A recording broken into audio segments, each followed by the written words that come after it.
que d'un système où une présidente de l'Assemblée nationale, à qui aucun d'entre nous n'avait donné le mandat d'aller sur place affirmer un soutien inconditionnel à M. Netanyahou, et qui, confondant sa mission avec celle qui consiste à présider le cœur battant de la République et normalement l'Assemblée nationale des députés que vous avez élus, au lieu de faire ça, se comporte comme je ne sais quel absurde agent de discipline qui fait que, en une seule année, on a sanctionné plus de monde à l'Assemblée nationale que depuis le début de la Ve République. Voilà ce que fait cette femme.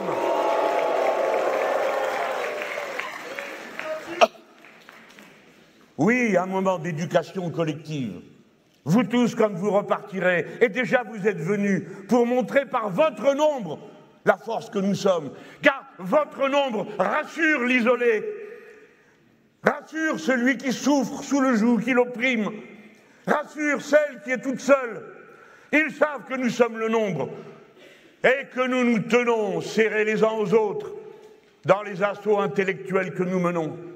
Nous sommes un encouragement dans cette salle et dans celles qui ont été remplies. Nous ne venons pas ici marquer de l'adulation à des personnes. Nous venons affirmer que jusque dans le détail, de manière moléculaire, parmi notre peuple, il se trouve cette foule qui n'accepte pas le génocide, le massacre, et qui n'a pas peur, et qui le dit. Car voyez-vous, si vous n'aviez pas tenu tête,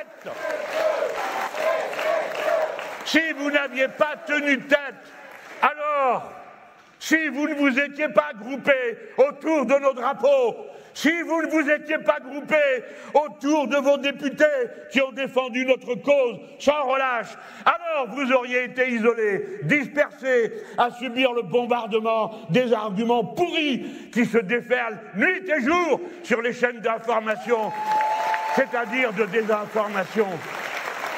C'est parce que nous avons résisté que d'autres sont entrés dans la résistance.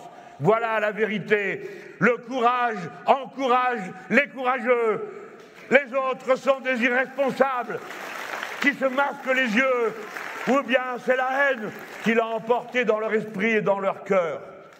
Voyez, nous faisons campagne pour éduquer. Ils font campagne pour faire peur, pour abrutir, pour assommer, pour enterrer les gens dans des arguments qui sont des mensonges répétés à longueur de journée, auxquels d'ailleurs personne ne croit, mais sans qu'un tel poids se déverse, qu'il peut hésiter parfois. Combien de gens viennent vers nous et nous disent « Vous êtes courageux », que veulent-ils dire?